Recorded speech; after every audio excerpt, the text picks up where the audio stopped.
This computer. There we go. Okay, so we're going to start recording section 2.4. All right, that's.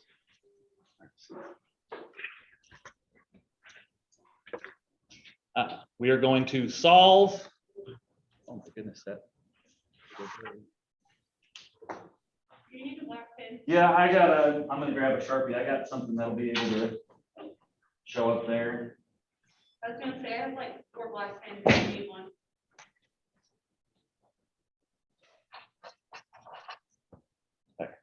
All right, so we are going to solve. We're going to graph, and we're going to use interval notation for linear, one variable inequalities.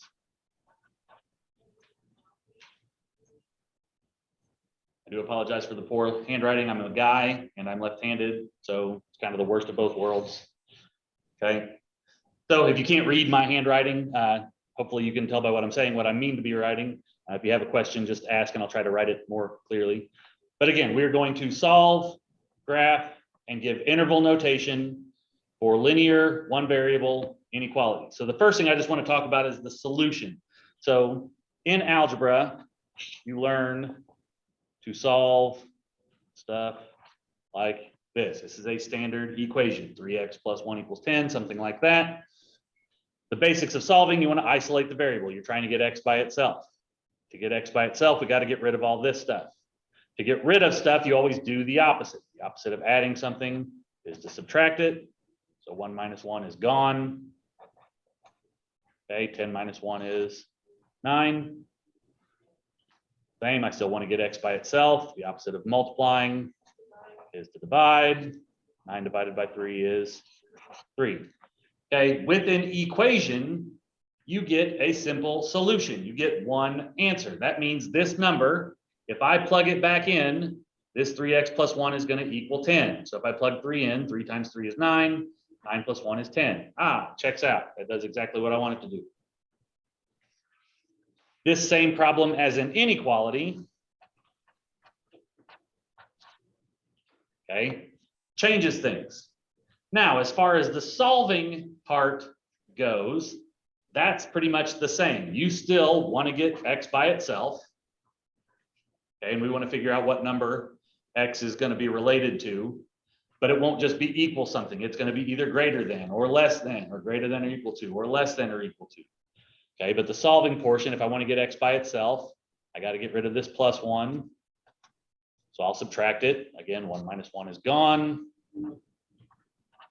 10 minus 1 is 9. Again, the opposite of multiplying. So if I want to get rid of the 3, I got to divide it. Divide, 9 divided by 3 is 3. But here I have one solution. Technically, what I have here is an entire solution set. I have a ton of numbers that could work. Really, any number smaller than 3. If I plug any number you can think of smaller than 3 into this inequality, I'm going to get a true statement. Likewise, if I pick any number 3 or bigger, I'm going to end up with a false statement. Okay, so this is an entire set of numbers. We want to say everything less than 3. You can do it in this. This is called an inequality. Okay, or you can do set notation. Your book will actually write it like this, uses a bracket, and it says the set of all x's such that x is less than 3. So it's the same thing. They just put some of this other information in there. Okay, and again, the little brackets is for set. X in that bar means the set of all x's such that, and then x is this. So this is just called set notation. I'm okay with you writing it like this, but if you see this in your homework or on the book, hey, this is the only part that really matters, that x is less than 3. Now, another way to show this solution set is to graph it. When you graph, okay, we're graphing on a number line. So again, the way a number line works, Typically 0 is in the middle. It doesn't really matter. You can put it kind of a number anywhere. But as you get bigger, as the numbers get bigger, you're going to the right. So this is going to be 1, 2, 3, 4, 5. Okay. As we get smaller, the smaller numbers go to the left. So that's -1, -2, -3. Okay. And the arrows show that those go on forever and ever and ever in both directions there. So if we want to show this solution, x is less than 3 on our graph, then what we're saying is every x smaller than 3 is a good solution. So we shade everything left of the 3. Mr. Naylor, are we allowed to put arrows? As far as, Like instead of shading, can we like put an arrow above to show? oh yeah, that's fine. And that's how it's going to be on the test. When you're doing My Math Lab, most of them are multiple choice. Like you're going to have to do it via multiple choice. You kind of just got to do what they do. Or they'll have you do it and they'll just draw a block on there. So you kind of got to follow the mechanics of what My Math Lab does on mine. So if you're talking about, I know as a math teacher, I've seen students say, okay, at 3, they want to show it that way. That's perfectly fine. Okay. Yep. Yeah, I've taught high school math for 22 years, so I've seen it just about any way you can do it, and I'll take just about whatever, Okay. as long as it's correct. Now, so we want to shade everything smaller than 3, but another thing we have to consider is what is happening right at 3. Do we want to include the 3, or do we want to just get right up against it? Okay, and that's based off of the symbol. So if your symbol is less than or greater than, we want to get right up next to that number, but we don't want to include it. Okay, we want to get, I mean, really, the only way to show as close as you can get right up next to it, but not including it. So to do that, we use either an open dot or we use parentheses. I'm okay with either. In high school, I teach the open dot. Actually, in this class, I think they prefer that you use the parentheses. So at 3, because this is just less than, it's not included, we would use a rounded parentheses. So that means right up next to the 3. So right up to 2.999999999. That's included, but 3 is not. Okay. If it would have been less than or equal to, or if it would have been greater than or equal to with a bar underneath it, okay, that includes the number. So at that point, you would use a closed in or filled in dot, or you would use a squared bracket. And I'll show you one of those.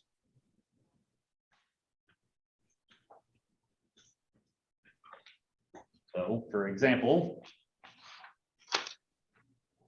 just say we wanted to solve 2x minus 4 is greater than or equal to -8.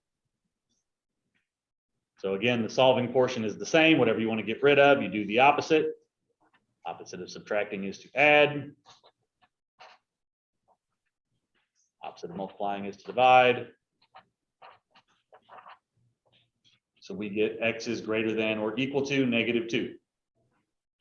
Again, My Math Lab is going to put all that extra stuff in there. This is what's important. So in this case, everything is greater than or equal to -2. So now when you have that bar underneath it, we want to include the -2.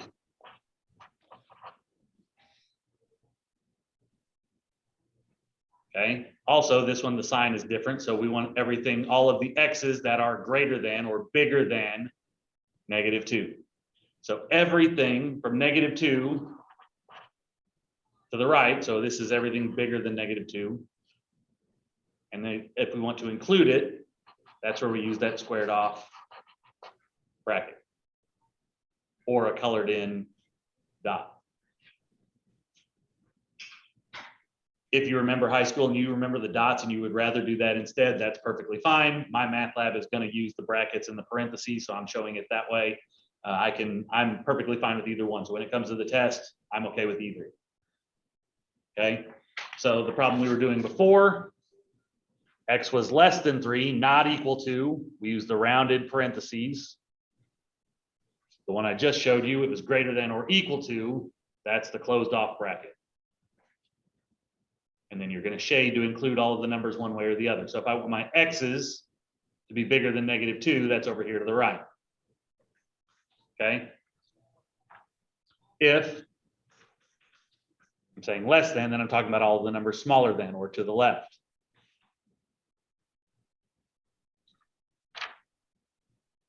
Okay. Now, the last thing we need to talk about, that interval notation. Okay. So this is set notation. This is graphing. You also need to be able to give interval notation. And again, this is basically just 3 different ways to write the same answer. And you should need to be able to do all 3. Sometimes they're going to ask you for all 3 of those ways to do it. So interval notation, if you can understand how to graph it, interval notation follows the graph pretty much line by line, item by item or whatever. Okay, the key to interval notation is it's always going to be 2 numbers separated by a comma. The smaller number has to go over here to the left. The bigger number is going to go over here to the right. Okay, an interval is the space between something. Okay, the space between 2 things is like the interval, right? Okay, so in this, interval notation means that space from something to something. And you always read from left to right. So in math, we read from small to big. So if I'm talking about this specific answer, what is the smallest possible answer? Now this arrow means this goes on forever. So what is the smallest possible number? Okay, in math, if we go forever, what do we call it? Infinity, right? Okay, but we're not going infinity in the positive direction, we're going infinity in the negative direction. So the smallest possible answer is a negative infinity. So basically we're saying forever small. Right up next to that biggest possible answer was right up next to the 3.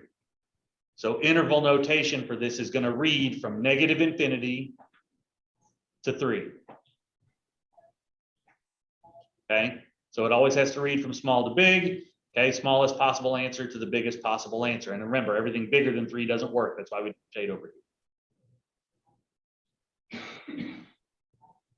Okay, the next thing we have to worry about is we got to put something around these numbers. And it's either going to be, again, parentheses or a bracket, and it follows the same rules of the open dot and the closed dot, or the parentheses and bracket from before. Less than or greater than is parentheses because we don't want to include it.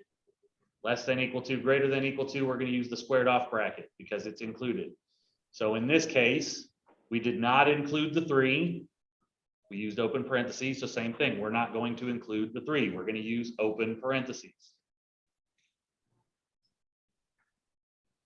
Now, for infinity, you can't include infinity. Infinity is not a number. It's a concept. You can't ever get there. There's always more. Okay, so infinity always gets parentheses.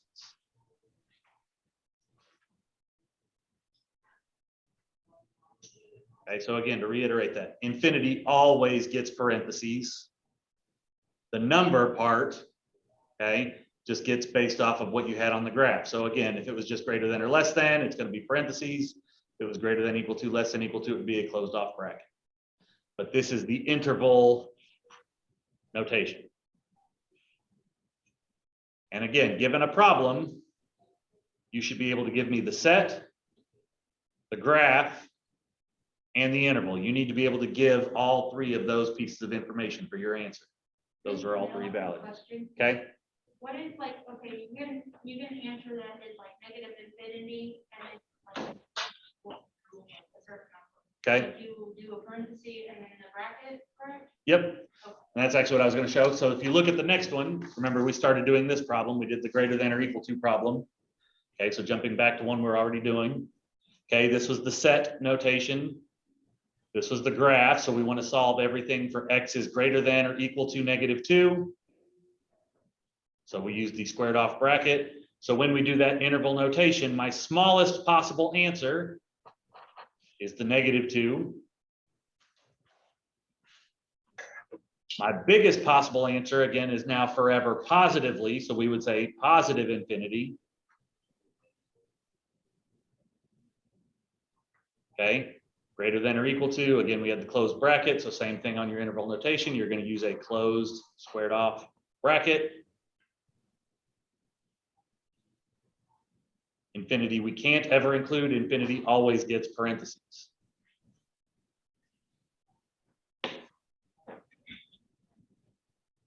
So again, this is your set notation for the answer.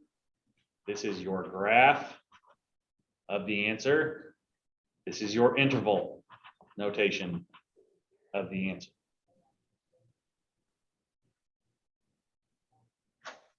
So just finding the correct answer is one piece of it, but you need to express that answer in a number of different ways. Now, the good news is I've kept the solving portion relatively simple. The problems get much more difficult. They start throwing in what I call math cuss words. Okay. The big math F word is fractions and mother fractions. Okay. Unfortunately, in my math lab, they throw some fraction problems at you. So I want to do one of those just to kind of give you a heads up for what you might potentially be in for.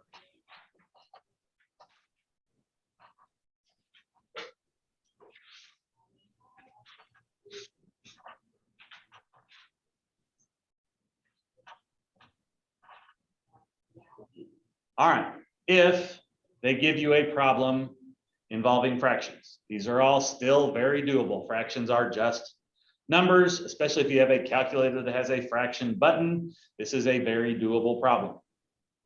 Also, there is one trick I can give you right off of the bat that makes this a much easier problem. So don't get intimidated by fractions. With equations and inequalities, we can actually get rid of the fractions in one step. Okay. If we take this whole thing, okay, and we multiply it by our lowest common denominator. All right, so that's some math jargon there, some funny math words. Denominator just means these bottom numbers. So if we're looking at our bottoms, we've got 2 and 4 and 8. So we need a number that 2 and 4 and 8 all go into, not what goes into them, but what do they go into? So the smallest number that 2 and 4 and 8 all go into is, you could do 16. I'm going to use 8. 8 is actually smaller and they all go into 8. You could use 16 and it would be perfectly fine. Just your numbers are going to be bigger. So I want to use the smallest possible one. And then we're going to distribute that number to every single one of these. So when you multiply to the top and then divide. So 8 times x is 8x. 8 divided by 2 is 4. So we end up with 4x here. And if we multiply it, 8 times 3 is 24. 24 divided by 4 is 6. 8 times 1 is 8. Divided by 8 is 1. So with one multiplication step, we actually cleared all of our fractions and made this a much easier problem to solve. That is mathematically correct, and in fact, what I would recommend doing. Then if we go on to solve, combine your like terms, 4x plus 6x is 10x. Again, we want to get x by itself. The opposite of multiplying is to divide. X is less than or equal to 1/10. Now, if you wanted to write that as 0.1, again, I'm perfectly fine with decimals. My math lab is going to specify one or the other. They will almost always specify fractions, okay? And if you get a fraction answer that reduces, you do need to reduce it. So if you get like 2/8, you need to reduce it to 1/4, okay? Or if we got 5/10, you would need to reduce that to 1/2. Okay, if you're not sure how to reduce fractions, again, remember you've got a calculator that probably has a fraction button, so that's what you're going to want to use. All right, and just like before, so I'm going to go ahead and show this is the set notation. Again, my math lab may throw this extra stuff on there. Okay, this is the important part. This is all just set notation stuff, fancy math writing. We were going to graph. We're saying everything's smaller than 1/10. Okay, this bar underneath it again says we do want to include it. So we're going to use the closed bracket or the closed dot. Now, again, I like going from the graph to the interval notation because, again, you just read it the same way. So we're going to read it from left to right. So we go from forever small, we call that negative infinity, all the way up to 110. You use the same symbol. If it's included, we use the squared off. So set notation, graph, interval notation.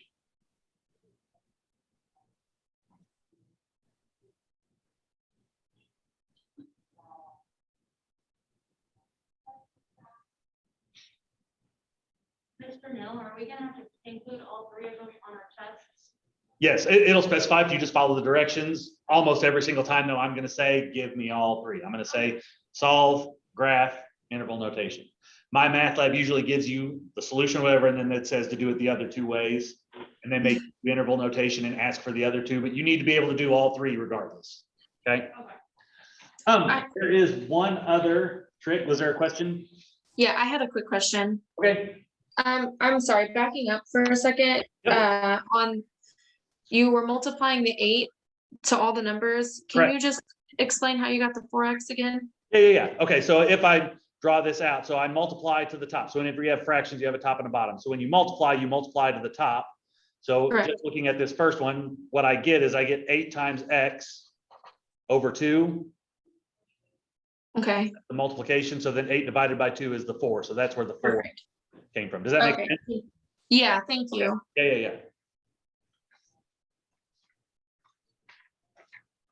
Now, as far as solving goes, there is one thing you have to pay attention to, kind of one thing where they try and get you on this.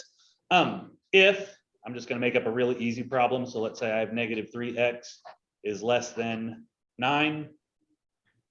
If in the process of solving, you have to divide by a negative number, that causes your sign to flip. It flips from a less than to a greater than.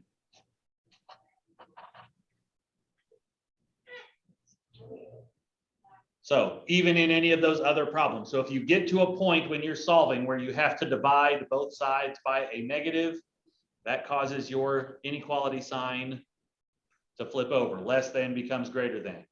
Less than equal to becomes greater than equal to. Greater than equal to becomes less than equal to. Okay.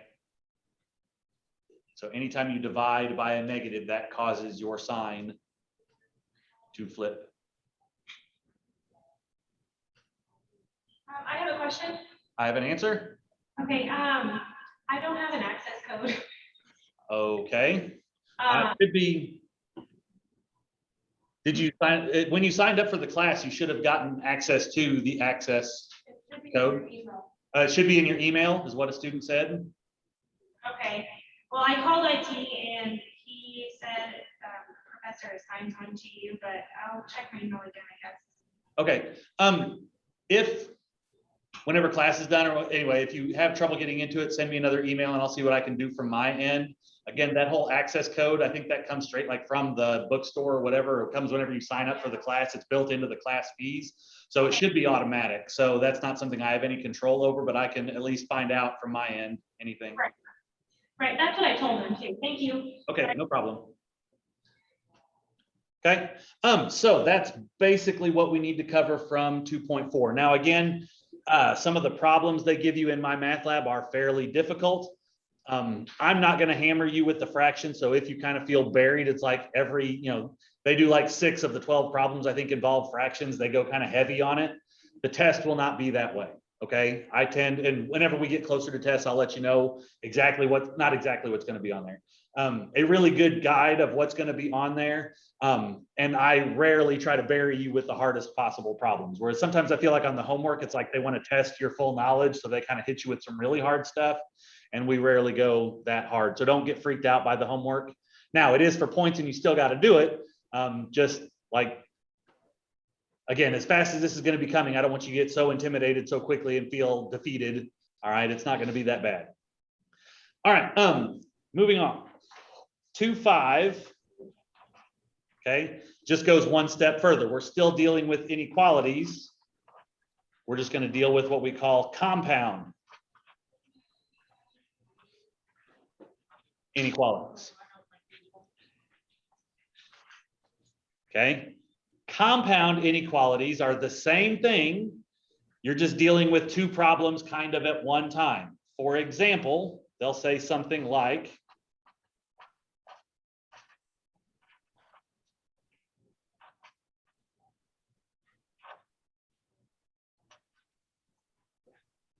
okay, 3x plus 1 is greater than 2, and 4x is less than 16. Okay. Now, there's some terminology here. It's really going to be important to focus on the word and compared to the word or. So I'm going to do this and problem first, then we'll do an or problem next, and I'll show you the comparison between the two. Okay. So in an and problem, you're looking for any solutions that satisfy both of these at the same time. Okay, so whenever we graph this, we're looking for an overlap. It has to satisfy this one, and it also has to satisfy this one. Okay, so for example, if we go to solve, subtract our 1, 3x is greater than 1, divide, x is greater than 1/3. Okay, so every x bigger than 1/3 satisfies this first problem.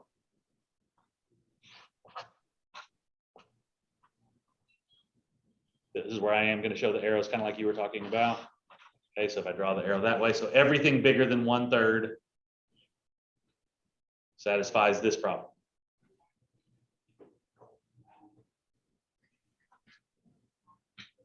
Okay, this one, 4x is less than 16. We got to solve him too. Divide. X is going to be less than 4. Wow, that goes out of focus so bad when my hand gets in the way. I apologize for it going in and out of focus like it does. So x is less than 4. Now, really carefully, you got to pay attention on a number line. I probably shouldn't have drawn that 1/3 first, but the smaller numbers have to go to the left.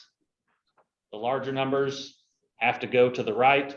So it's extremely important that you put the right numbers in the right location. 1/3 is smaller than 4, so it needs to be left of 4. Okay, 4 is larger than 1/3. 4 needs to be to the right of the 1/3. That's important.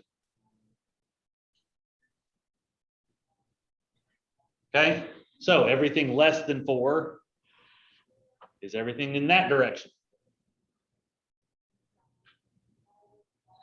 Now, again, this is where it's important. This and, again, means it needs to satisfy both. I'm looking for any x's, any solutions that will work for both of these at the same time. So a good way to think about it is anywhere that's shaded by both of these lines. And means both of them at the same time. So basically everything from 4 all the way down to 1/3 will work. Anything smaller than 1/3 will work for one of these, but not the other. Anything bigger than 4 works for one, but not the other. The only piece that works for both is the part here that is double shaded.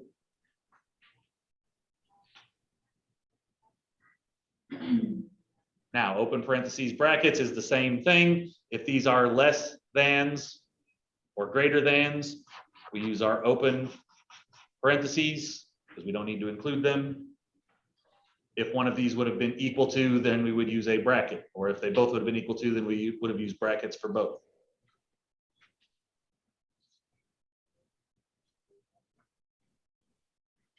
So when you do the what is it called? Interval notation, Yes. okay? So wouldn't it be a bracket and the 1/3 column for bracket? Yeah, well, in this case, it'd be parentheses because Yes. they're rounded. So yeah, so if I was going to do interval notation for this one, my smallest possible answer is 1/3. Okay, and we hit everything all the way up to 4, my biggest possible answer. And then because we're not including them, we would use parentheses. So again, these are my set solutions. This is my graph solution. This is my interval. solution. That almost kind of makes me think of like a coordinate. It does, which is confusing because it's not. Right, but it almost distinctly makes me think of a coordinate. We'll put that out of your mind because we're dealing with one variable, so it's not a coordinate. There is no y here, so it can't be a coordinate. But I go exactly what you're saying. Okay. Now, I just kind of want to talk about the difference between and or. So I'm going to pick some really simple problems that show the idea between and or. Again, my math lab isn't going to play with simple problems, but this is the easiest way to get the idea across. So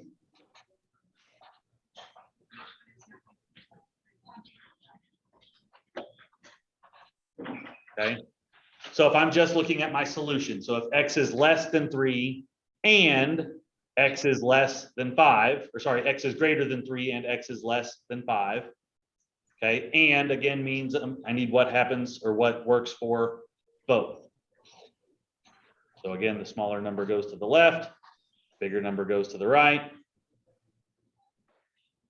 So we want everything bigger than 3 and we want everything smaller than 5.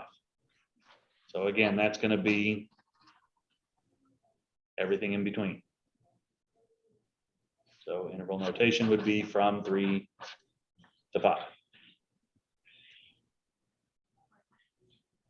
One little bitty change makes a huge difference. If I grab, okay, x is greater than 3, x is less than 5, but if I make this an or problem, or is no longer and, or means either or. So if it works for one, then it works. If it works for the other, then it works. It just has to work for one. As long as it works for one, it's a good solution. So in this particular case, we want everything bigger than 3. Okay, we want everything smaller than 5. So that covers literally every possible solution. Every single number in the world is going to be either bigger than 3 or smaller than 5. 10, 10's bigger than 3. That's a good solution. Negative 100, well, that's smaller than 5. That works. That's a good solution. Okay, either or means as long as it works for one, then it works for the whole thing.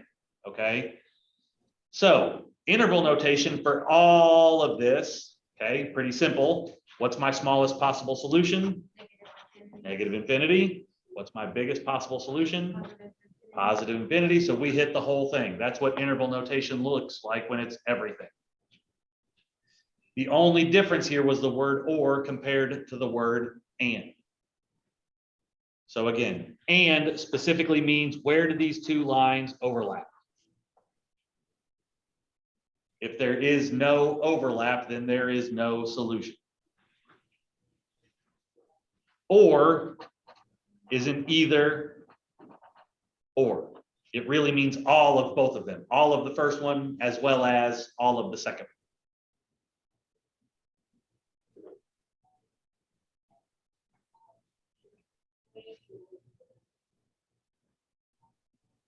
Okay, I want to do another example kind of showing another different look for either or. So say we've got x is less than 2 and x is greater than 5. Come on, focus.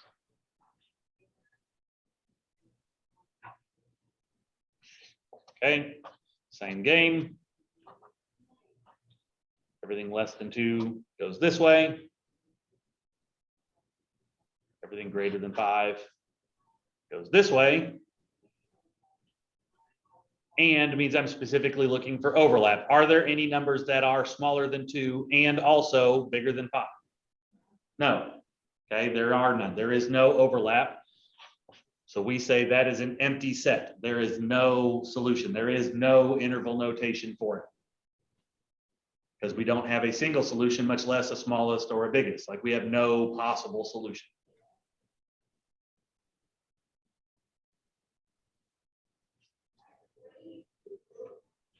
Okay. Exact same problem as an or.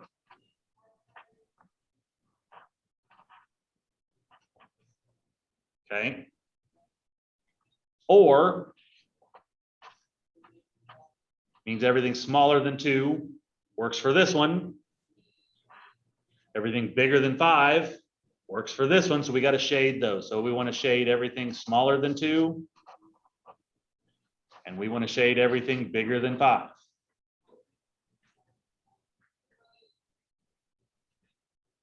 Now, the interval notation for this one's kind of tricky because again, interval goes from something to something, and we've got a gap. So the way this looks is you want to go from forever small to the 2, and then you want to go from 5 to forever big. This symbol just simply means the union of, basically it means all of this and all of this. So when you have an or, you're probably going to have to use that union symbol. But that's how you write the interval notation when there's a gap in between.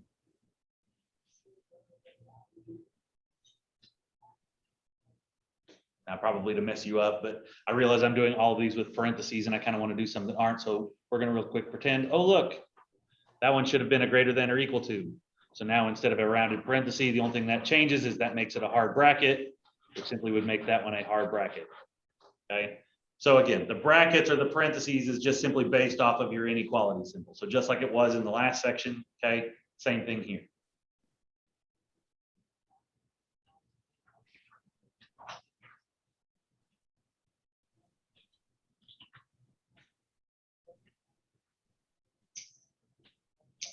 Okay, I want to do one more example where I give you the solutions. It kind of walks through, and then we'll do a couple practice problems with some ugly stuff like you might see in my math. So first off, one more conceptual problem. So say we've got x is greater than or equal to 2, and x is greater than or equal to, I will just stick with the 5.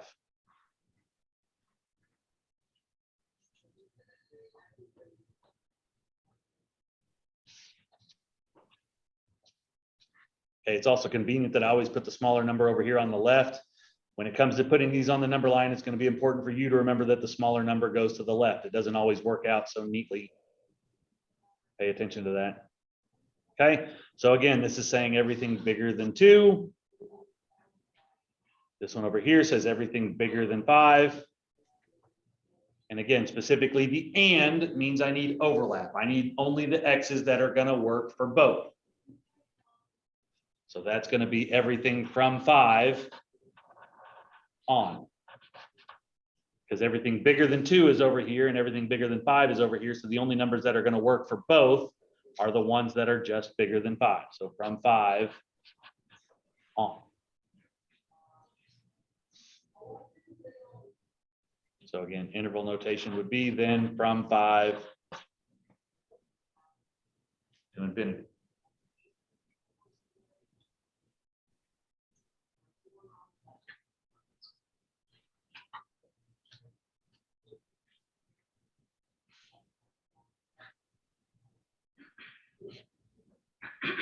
Okay.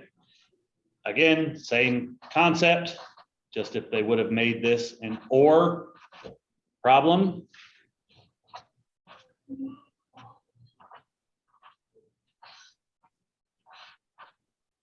Okay, again, everything bigger than 2, everything bigger than 5.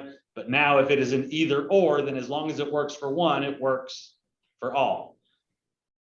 So then we can say everything from 2 to infinity. Okay, because everything bigger than 2 will work, because anything bigger than 2 works for this one. Anything bigger than 5 works for this one. So anything bigger than 2 is going to work for the whole thing.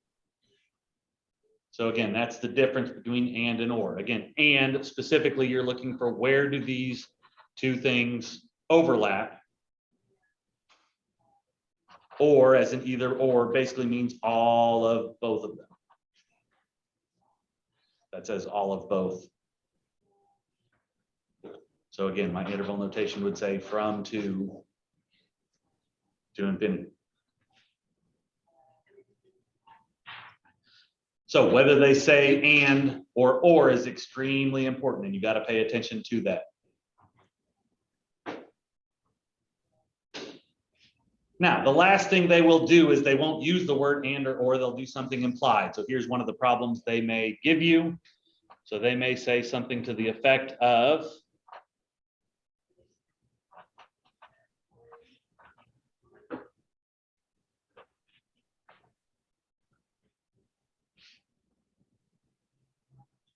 okay, this is red, -3 is less than 4x minus 3, which is less than or equal to 10. Okay. This is the same idea as an and. They didn't use the word, it's implied. When you write a problem like this, this is an implied and. You're solving basically this problem. And you're solving this problem. Okay, so it takes this one and this one. Okay, it just writes the two problems in one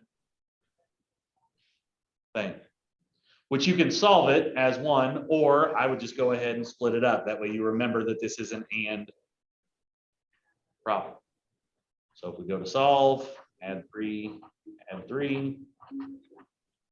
0 is less than 4x, divide. 0 is less than x.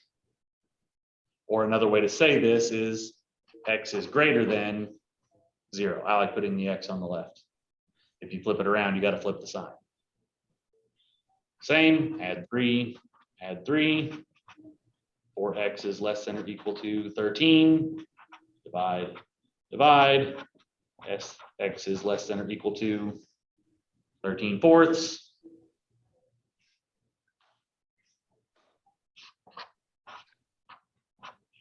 Smaller number to the left, 0 is smaller than 13/4. 13/4 is basically 3 1/4.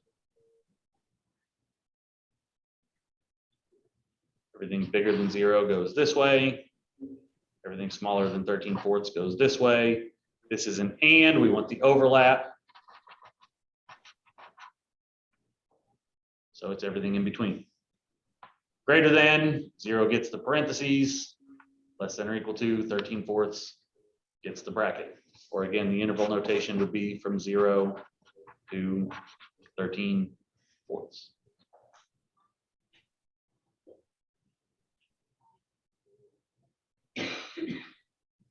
Now, again, my math lab makes the problems a little bit trickier in terms of the solving portion, but it's just like what we covered in 2.4. The only difference with 2.5 is they're going to give you 2 problems per one, and it's always going to be either an and or an or. And you just got to understand whether you want the overlap or just shading all of both, which hopefully I kind of conceptually made that understandable. How do you figure out if it's an or? It won't be in this case. So if they just give you a problem like that, it's always an and. Okay. If they want an or, they will specifically write the words or. The Okay. or is never implied, it's always explicit. They're going to say this is an or problem. Okay. Okay, so if you don't see it and you have 2 problems going on, this is automatically an and problem. That's what I was wondering. Yep. All good questions. Okay, really that's what we've got for today. So again, you're going to need to go into my math lab. Remember, okay, it's kind of tricky with this. We only meet once a week.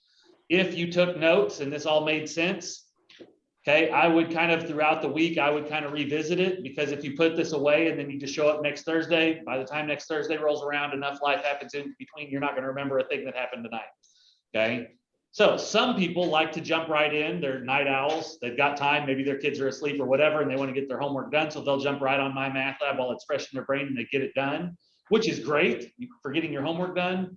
Just make sure you kind of revisit some stuff before we come into class, because I'm not going to have any time to kind of review. And if you don't see this stuff again until it's time to test, like, it's going to be gone. Does that make sense? Okay. So that's kind of on you as students. It's up to you guys to kind of make sure that you're doing your best to make sure you're staying caught up with your stuff. So if that's it, I'm gonna be in here. Class goes technically till 8:15, so I'm gonna wind this down a little bit. If you guys want to stick around, if you have any more questions, I'm all ears and I'll answer them. But if you're ready to go, you are free to go.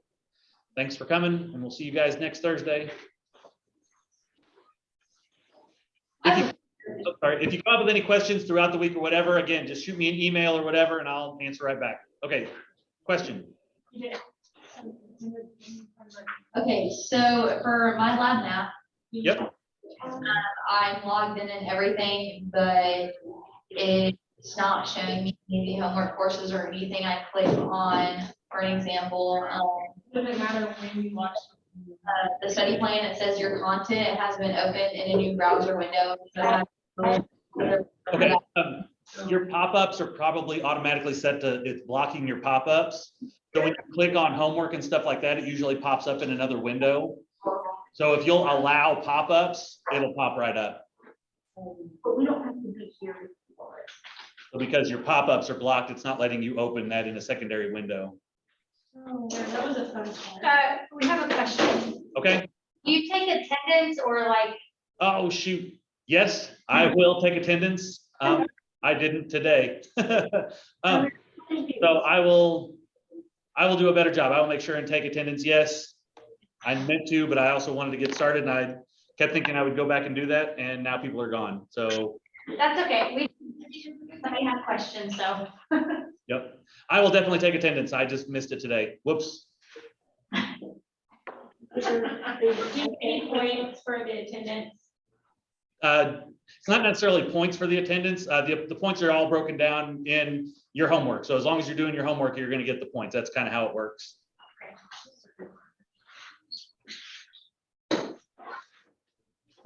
Did you ever find your checklist? There was like a free 14-week trial option, and I just clicked on, so. Thank you, guys. Thank you.